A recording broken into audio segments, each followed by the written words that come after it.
तो हम पढ़ रहे हैं फलन, और पिछली कक्षा में हमने पढ़ा फलनों के प्रकार। आइए देखते हैं समफलन किसे कहते हैं।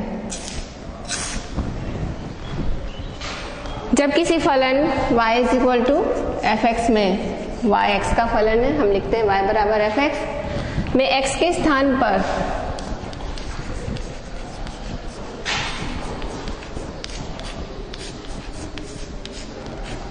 ऋण x -x रखने पर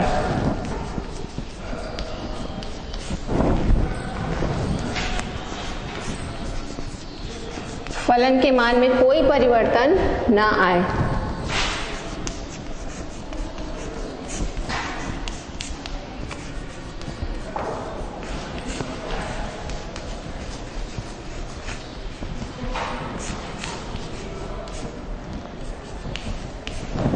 तो इस फलन को हम समफलन कहते हैं।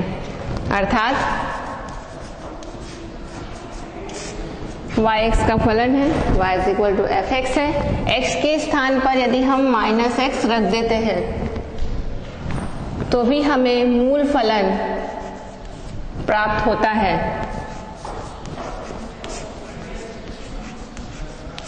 मूल फलन अर्थात दिया हुआ फलन ही वापस प्राप्त होता है, तो इस फलन को हम समफलन कहेंगे। उदाहरण के लिए y = x का वर्ग एक समफलन है। देखते हैं कैसे। y x का फलन है जो कि x के वर्ग से परिभाषित है। x के स्थान पर हम इसमें -x रखेंगे। देखते हैं x के स्थान पर -x रखने पर f - x बराबर x का वर्ग है, तो f - x होगा -x का वर्ग, और -x का वर्ग अर्थात -x का 2 बार गुणा, और यह फिर से बन जाएगा x का वर्ग, अर्थात मूल फलन f(x) हमें प्राप्त हो जाता है। चूंकि f - x f(x) के बराबर है, इसलिए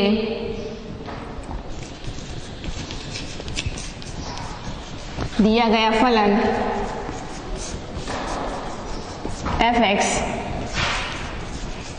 हम कहेंगे एक समफलन है।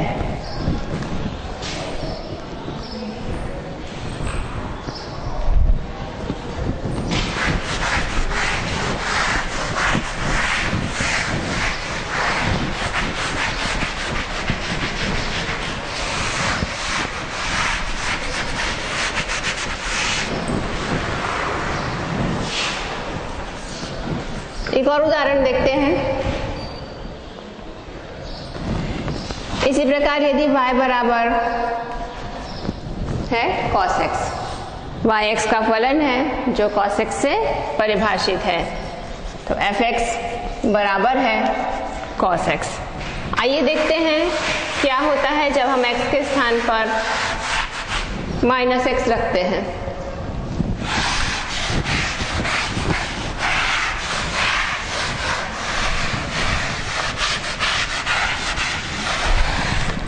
इस फलन में x के स्थान पर -x रखने पर हम देखते हैं f - x बराबर होगा cos -x का। हम जानते हैं cos का मान -x के लिए या -θ के लिए चौथे चतुर्थांश में धनात्मक मान होता है, तो ये हो जाएगा वापस cos x, अर्थात मूल फलन हमें फिर प्राप्त हो जाता है f(x). चूंकि f - x बराबर है f(x) के, अतः दिया गया फलन f(x) बराबर cos x हम लिखेंगे एक समफलन है।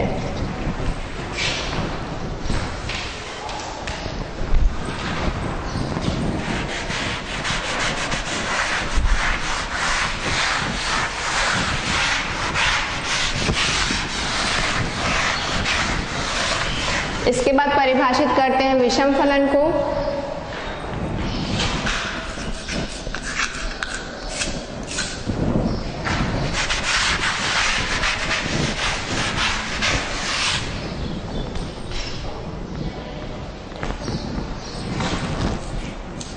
y x का फलन है, y बराबर f(x) है। x के स्थान पर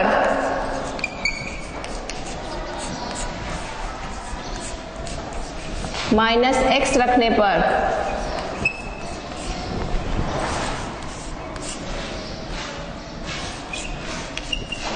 अर्थात f माइनस एक्स बराबर यदि -f(x) प्राप्त हो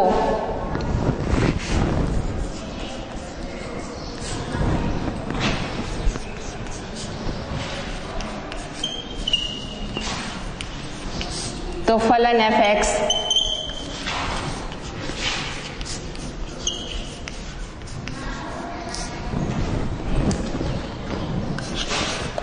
एक विषम फलन कहलाता है।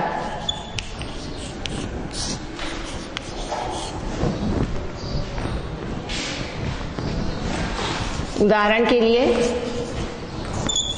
y यदि x का फलन है जो x क्यूब से यदि परिभाषित है, x की घात 3 से यदि परिभाषित है, इस फलन में x के स्थान पर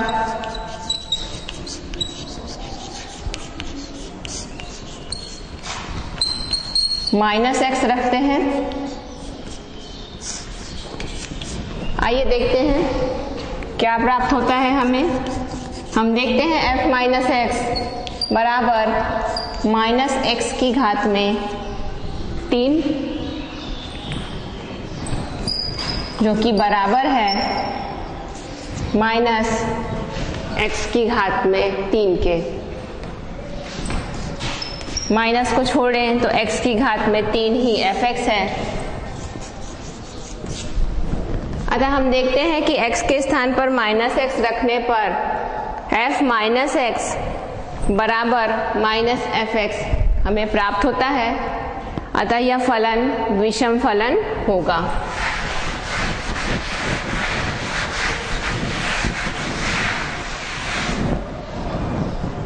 चूंकि f माइनस एक्स बराबर -f(x) प्राप्त हुआ, इसलिए दिया गया फलन f(x)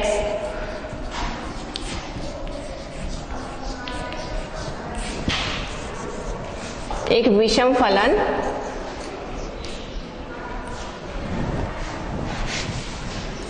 है।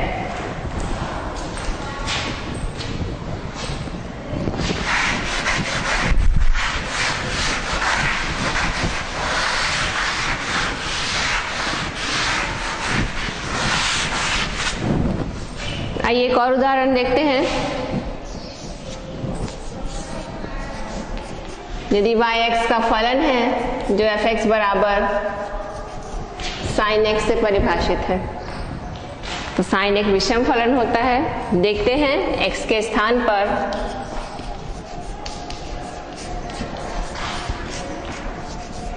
-x रखने पर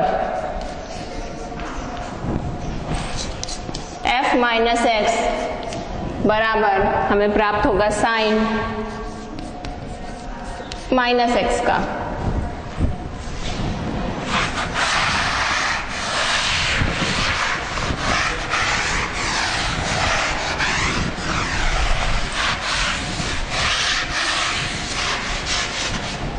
चूंकि -x चौथे चतुर्थांश में होता है, चौथे चतुर्थांश में स्थित है और साइन का मान चौथे चतुर्थांश के लिए ऋणात्मक होता है, अतः हमें यह मिल जाता है -sin x। माइनस को छोड़ दें तो sin x ही हमारा फलन f(x) है। अतः हम देखते हैं कि f माइनस एक्स बराबर हमें -f(x) प्राप्त हुआ और हम कह सकते हैं कि दिया गया फलन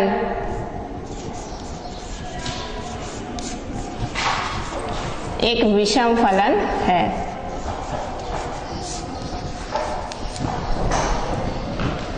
आइए अभ्यास के कुछ प्रश्नों को बनाते हैं।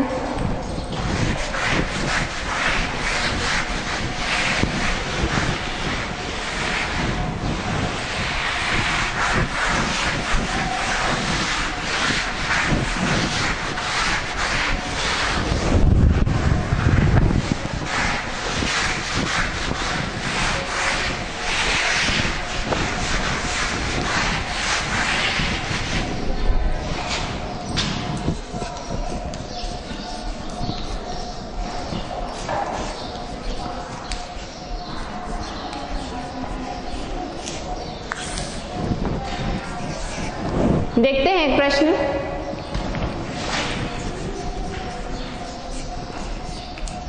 यदि y बराबर 1 माइनस कॉस एक्स हो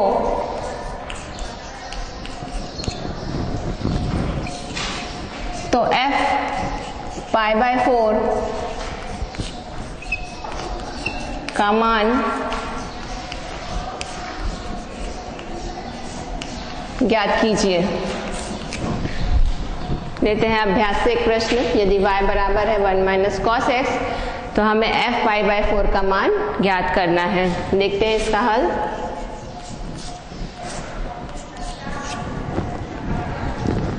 yx का फलन है y बराबर fx जो 1 माइनस कॉस एक्स से परिभाषित है।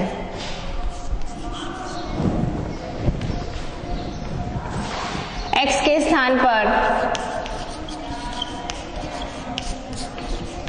f पाई बाय 4 का मान हमें ज्ञात करना है, तो x के स्थान पर हम पाई बाय 4 रख देंगे। तो x के स्थान पर या x बराबर पाई बाय 4 रखने पर हम देखते हैं f पाई बाय 4 का मान f पाई बाय 4 बराबर 1 माइनस कॉस x की जगह फिर हम लिखेंगे pi by 4। Pi by 4 radian का अर्थ है 45 अंश और 45 अंश पे हम जानते हैं कॉस का मान होता है 1/वर्गमूल 2। तो हम लिख सकते हैं f पाई बाय 4 का मान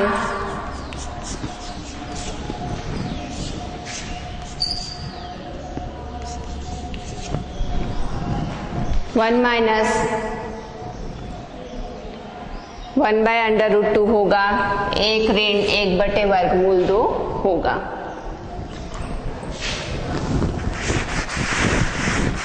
एक और प्रश्न देखते हैं।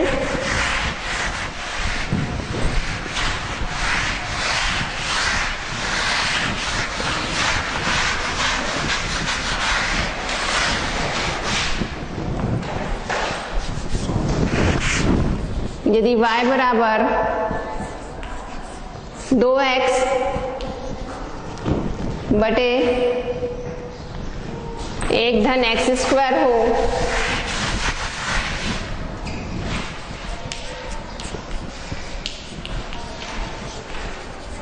तो सिद्ध करें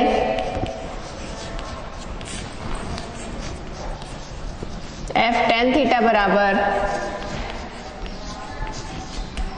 साइन 2 थीटा होगा। आइए इस प्रश्न को बनाते हैं। yx का फलन है जो कि 2x बटे 1 धन x स्क्वायर से परिभाषित है। x बराबर tan थीटा रखने पर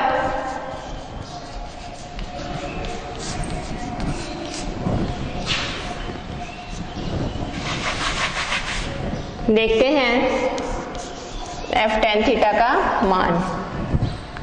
f tan थीटा बराबर 2 x की जगह हम रखेंगे tan थीटा बटे 1 धन x का वर्ग है, x की जगह हमने रखा tan थीटा तो tan स्क्वायर थीटा। हल करते हैं इसे। हम जानते हैं tan थीटा बराबर साइन थीटा बटे कॉस थीटा होता है। हल करते हैं इसे। 2 tan थीटा को तोड़ देते हैं, साइन बटे कॉस के रूप में लिखते हैं।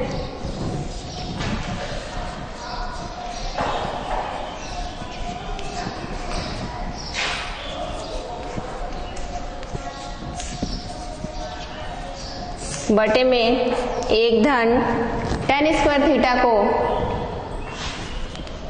साइन स्क्वायर थीटा बटे कॉस स्क्वायर थीटा लिख सकते हैं हम।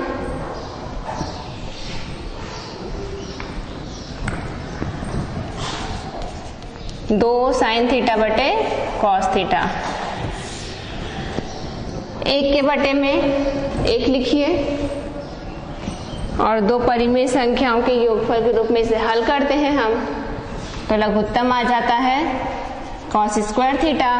कॉस स्क्वायर का गुणा 1 से होगा कॉस स्क्वायर थीटा धन साइन स्क्वायर थीटा हमें प्राप्त होता है।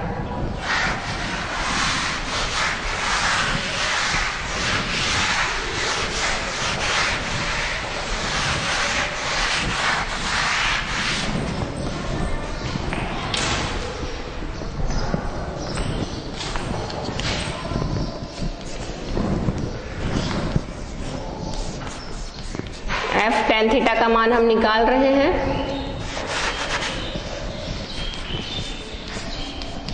दो साइन थीटा बटे कॉस थीटा, हम जानते हैं sine square theta plus cos square theta का मान 1 होता है, बटे में कॉस स्क्वायर थीटा।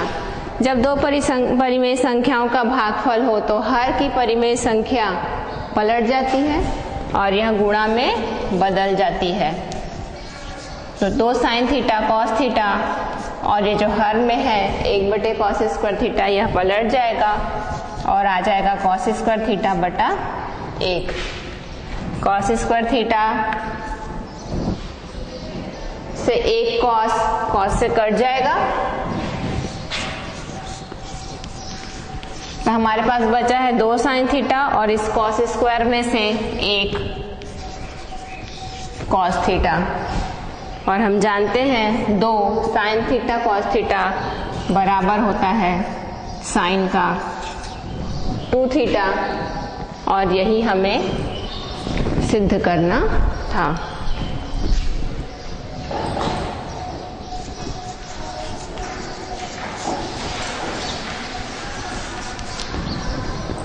तो यह प्रश्न भी सिद्ध हुआ।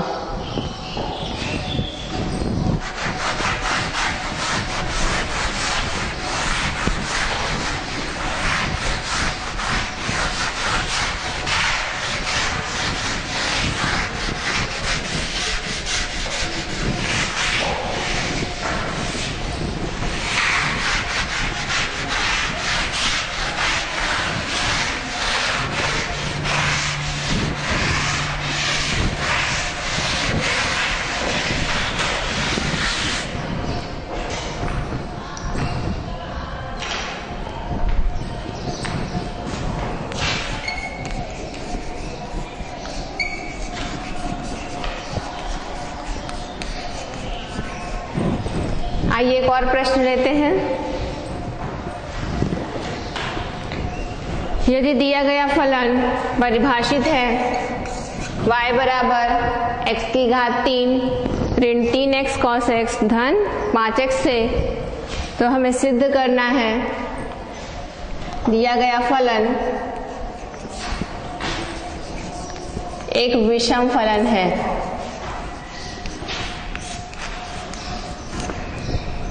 फलन जो कि परिभाषित है x की घात 3 ऋण 3x cos x धन 5x से, हमें सिद्ध करना है कि यह फलन एक विषम फलन है। हम जानते हैं विषम फलन सिद्ध करने के लिए हमें x के स्थान पर ऋण x माइनस x रखना चाहिए। दिया गया फलन f(x) बराबर x की घात 3 ऋण 3x cos x धन 5x है। x के स्थान पर माइनस एक्स रखते हैं।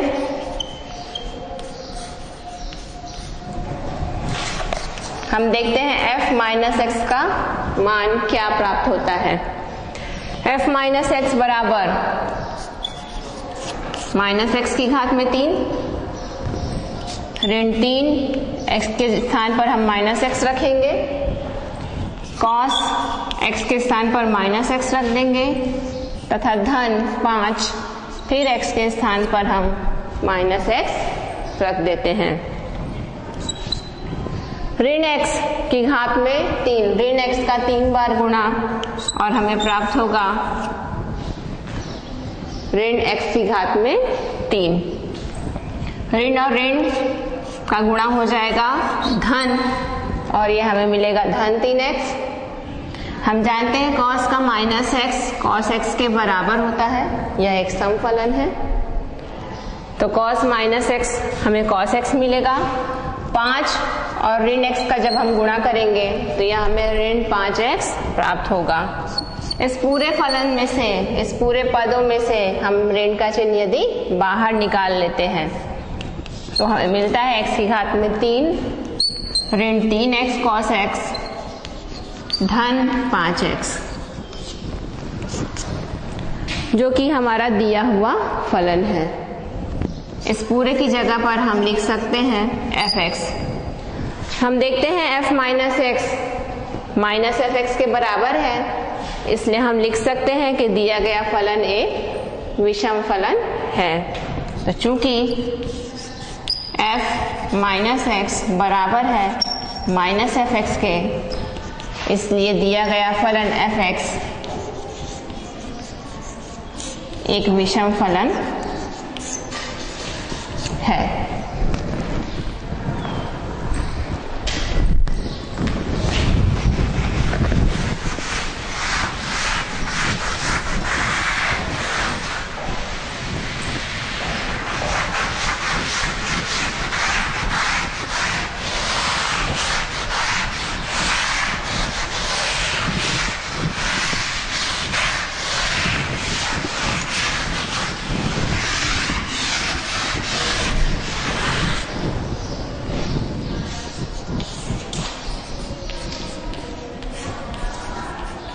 आइए अगला प्रश्न देखते हैं।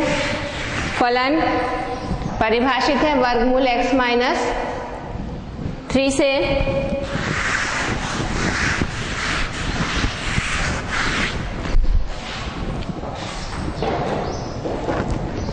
फलन का डोमेन और रेंज ज्ञात कीजिए। किस प्रकार हम ज्ञात करेंगे?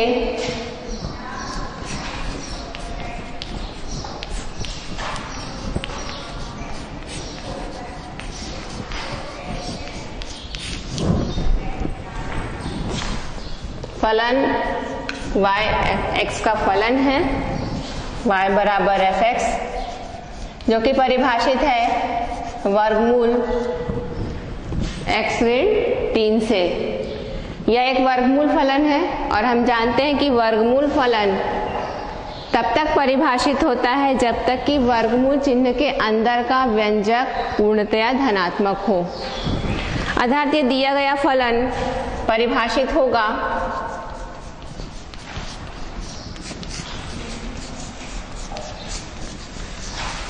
यदि वर्गमूल के अंदर का व्यंजक x ऋण 3, भैया मेरे को गर्मी लग रही है,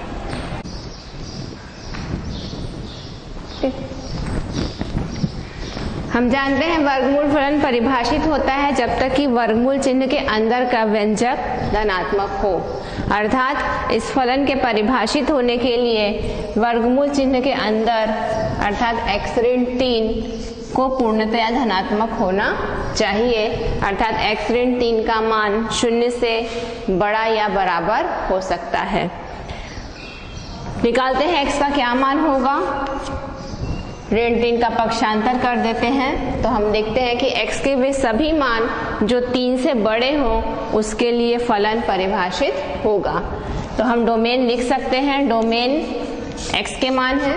हमेशा याद रखिए डोमेन x के मान है और यह फलन x के उन सभी मानों के लिए परिभाषित है जो कि 3 से बड़े हैं। तो हम डोमेन लिख सकते हैं 3 से लेकर अनंत तक की सभी संख्याओं के लिए यह फलन परिभाषित होगा। 3 से छोटी संख्याओं के लिए यह फलन परिभाषित नहीं होगा, इसलिए 3 से छोटी सभी संख्याओं को हमें छोड़ देना पड़ेगा। संख्या रेखा हम पढ़ चुके हैं, बीच में शून्य होता है। दाहिने तरफ 1, 2, 3 से लेकर अनंत तक की संख्याएं हैं और इसके बाईं ओर की संख्या ऋण 1, ऋण 2 से लेकर ऋण अनंत तक है। तो वे सभी संख्याएं जो 3 के बाईं ओर आएंगी 3 से छोटी होती हैं, 3 के दाईं ओर की संख्याएं 3 से बड़ी हैं। 3 से बड़ी सभी संख्याओं के लिए फलन परिभाषित है, इसलिए फलन का डोमेन 3 से लेकर अनंत तक की सभी संख्याओं का समुच्चय होगा। अतः हम लिख सकते हैं डोमेन, इधर से आप बंद अंतराल लगाएंगे 3 से लेकर अनंत। रेंज निकालिए। रेंज निकालते हैं इस फलन का। चूंकि हम x के सभी धनात्मक मान ले रहे हैं, फलन तभी परिभाषित है जब तक कि वर्गमूल चिन्ह के अंदर का व्यंजक पूर्णतया धनात्मक हो। तो जब वर्गमूल चिन्ह के अंदर का व्यंजक धनात्मक है तो धनात्मक संख्या का वर्गमूल भी धनात्मक ही होगा। अर्थात रेंज या y के मान, डोमेन है x के मान और y है, रेंज है y के मान। धनात्मक संख्या का वर्गमूल सदैव धनात्मक होता है, अर्थात y का मान भी सदैव धनात्मक होगा। तो इस फलन का रेंज हम लिख सकते हैं वे सभी वास्तविक संख्याएं जो कि धनात्मक हैं। तो सभी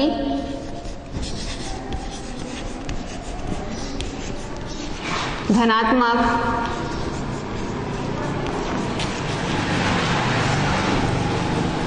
वास्तविक संख्याओं का समुच्चय इस फलन का रेंज होगा।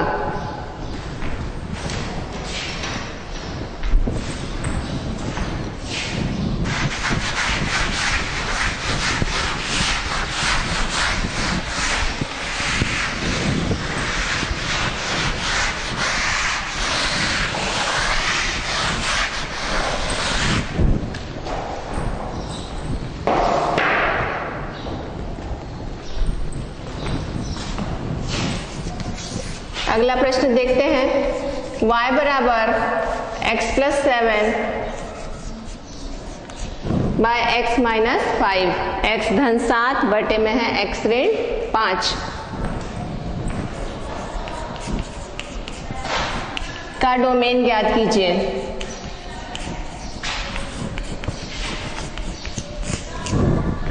आइए हल करते हैं इस प्रश्न को।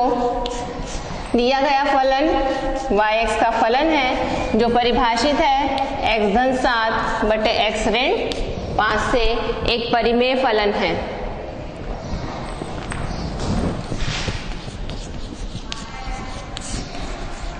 हम जानते हैं परिमेय फलन कब तक परिभाषित होता है। तो एक परिमेय फलन तब तक परिभाषित होता है जब तक कि उसका हर शून्य के बराबर ना हो। इस फलन के परिभाषित होने के लिए x ऋण 5 को शून्य के बराबर नहीं होना चाहिए। अर्थात फलन परिभाषित होगा जब x ऋण 5 शून्य के बराबर नहीं होगा। ज्ञात करते हैं हम x का वह मान जिसके लिए x ऋण 5 शून्य के बराबर है।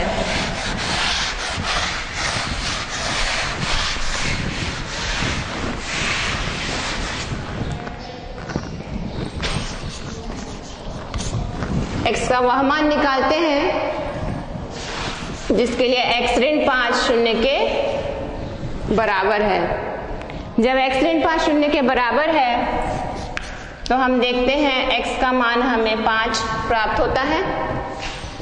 अर्थात x बराबर 5 पर दिया गया फलन परिभाषित नहीं होगा। तो सभी वास्तविक संख्याओं के समुच्चय में से हमें x का यह मान छोड़ देना चाहिए, तभी फलन परिभाषित होगा। तो डोमेन x के वे मान हैं जिनके लिए फलन परिभाषित होता है। डोमेन x के वे सभी मान हैं जिनके लिए दिया गया फलन परिभाषित हो, अर्थात डोमेन सभी वास्तविक समुच्चय संख्याओं के समुच्चय यदि हम R लेते हैं तो उसमें से हमें 5 को छोड़ देना चाहिए, क्योंकि x बराबर 5 पर दिया गया फलन परिभाषित नहीं है। तो डोमेन हम लिख सकते हैं R में से 5 को हटाकर। ठीक है।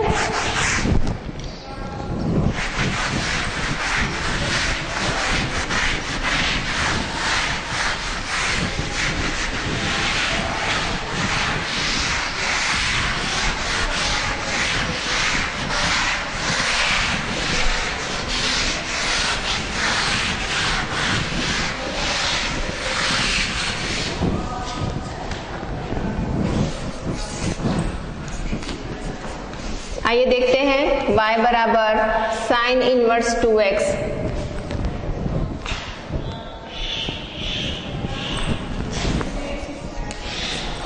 का डोमेन ज्ञात कीजिए।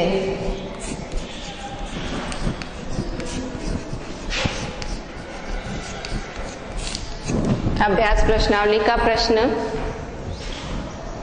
y बराबर साइन इनवर्स 2x का डोमेन ज्ञात करना है। आइए इसे हल करते हैं।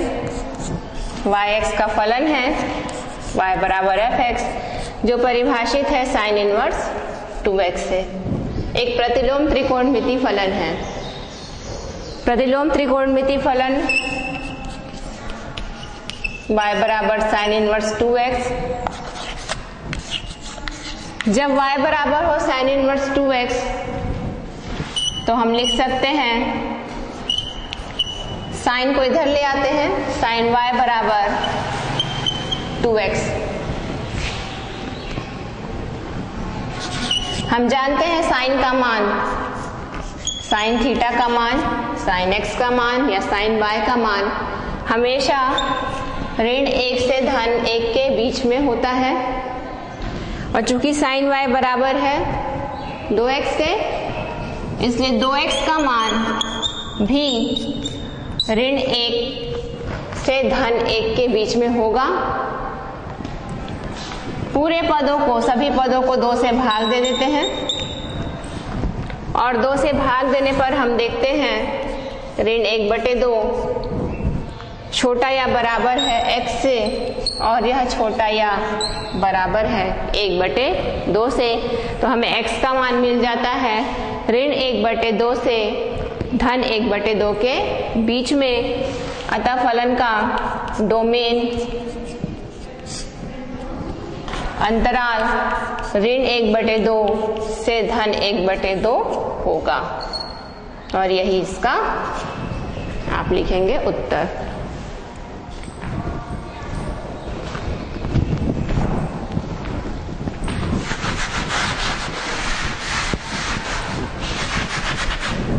अगला प्रश्न,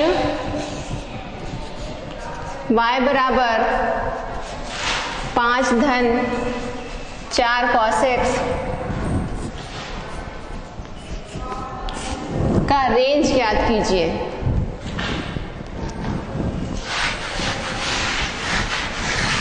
अब रेंज ज्ञात करना है, अर्थात हमें y का मान ज्ञात करना है। जब डोमेन ज्ञात करना है तो वहां हम x के मानों की चर्चा करते हैं, जहां रेंज ज्ञात करना है वहां हमें y के मानों को देखना है। बनाते हैं इस प्रश्न को।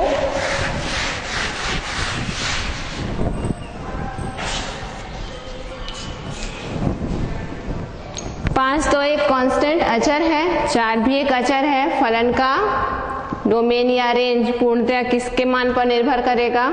cos x के।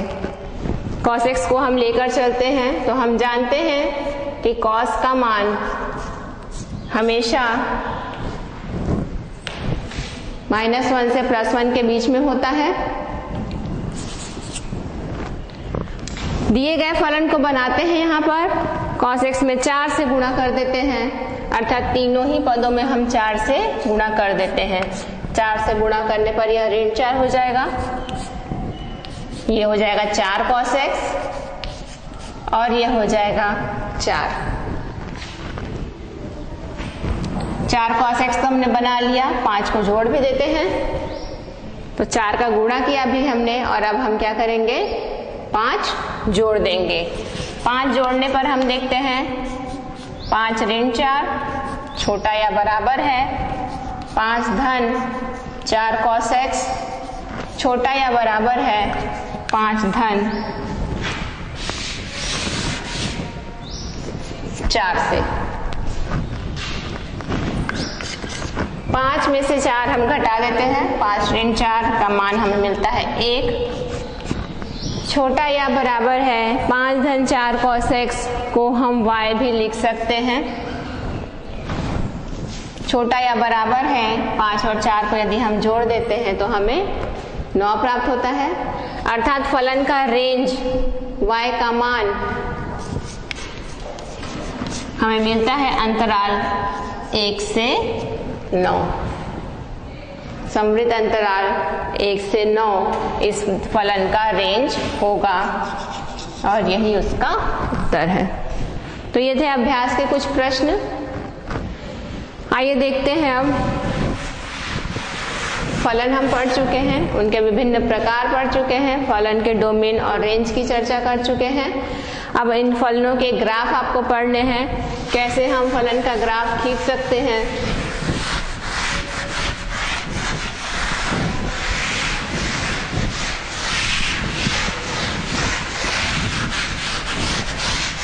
तथा विभिन्न फलनों के लिए विभिन्न प्रकार के ग्राफ हमें प्राप्त होते हैं। तो आइए देखते हैं फलनों का लेखा चित्र या ग्राफ। हम जानते हैं y x का फलन है, हम पढ़ रहे हैं। y का प्रत्येक मान x के मान पर निर्भर करता है। x के विभिन्न मानों के लिए हमको y का अद्वितीय मान मिलता है। x और y के इस संबंध को ही हम फलन से परिभाषित करते हैं। x के सभी मान को यदि हम एक समुच्चय बना लें कैपिटल X जो x के सभी मान रखता है तो इसे हम डोमेन कहते हैं। पढ़ चुके हैं हम। यदि कैपिटल Y एक सेट है, एक समुच्चय है जो y के सभी मान रखता है,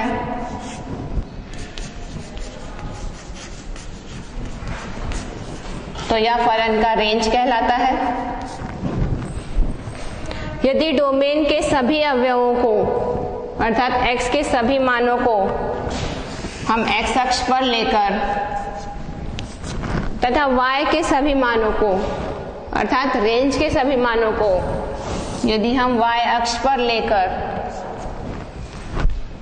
x के सभी संगत डोमेन के सभी अवयवों x1, x2, x3 के संगत यदि हमारे पास y1, y2, y3 है तो इन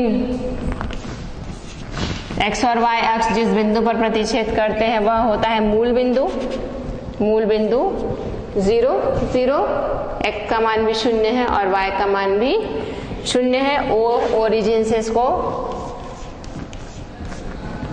प्रेजेंट करते हैं, लिखते हैं और इसका मान होता है 0, 0। यदि x के सभी मान x अक्ष पर हो और y के सभी मान y1, y2, y3 y अक्ष पर हो तो x के हर मान की संगत यदि y का एक निश्चित मान हमारे पास है तो क्रमिक युग्म x1, y1, x2, y2 इन बिंदुओं को लेकर यदि हम ग्राफ खींचें, एक सरल रेखा एक वक्र से यदि हम मिलाएं तो यह वक्र ही दिए गए फलन का लेखा चित्र या ग्राफ कहलाता है। तो आइए बनाते हैं विभिन्न फलनों के ग्राफ।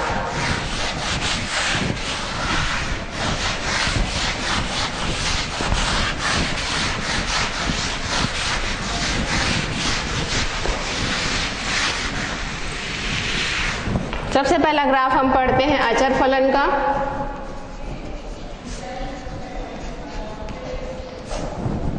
y(x) का फलन है जो यदि परिभाषित हो y बराबर k से एक अचर फलन कहलाता है, क्योंकि y बराबर k, जहाँ k एक अचर है, कांस्टेंट है, एक अचर फलन है।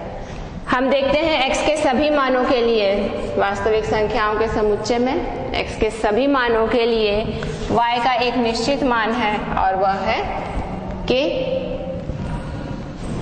जब हम ग्राफ बनाते हैं x के सभी मानों को हम x अक्ष पर लेते हैं, y के सभी मानों को हम y अक्ष पर लेंगे। x के विभिन्न मानों के लिए यदि हमें y का एक निश्चित मान k है, यदि यह बिंदु y बराबर k है, तो हम देखते हैं कि x के किसी भी मान के लिए y का एक निश्चित मान k हमें प्राप्त होता है। x बराबर 1 रखोगे, 2 रखोगे, 3 रखोगे, चूंकि y x के मान पर निर्भर ही नहीं कर रहा है, y तो कांस्टेंट है, एक अचर है, k है, y बराबर k है, y बराबर 3 है अगर, तो y तो 3 के बराबर है। अब आप x का मान 1 रखो, 2 रखो, 3 रखो, 10 रखो, उससे y को कोई फर्क ही नहीं पड़ रहा है। तो x का मान चाहे हम धनात्मक दिशा में या ऋणात्मक दिशा में कुछ भी रखते हैं, y हमेशा किसके बराबर है?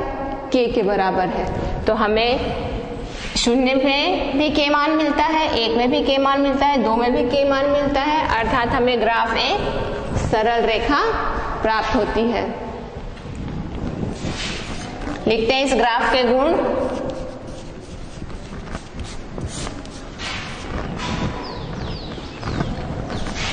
ग्राफ बनाकर उसका अध्ययन कर हमें उसके गुणों की चर्चा करनी चाहिए। तो हम देखते हैं ग्राफ एक सरल रेखा है,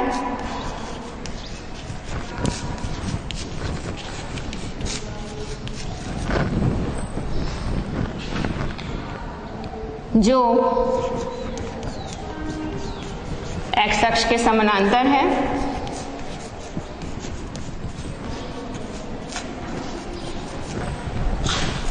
तथा x अक्ष से एक निश्चित दूरी के दूरी पर है।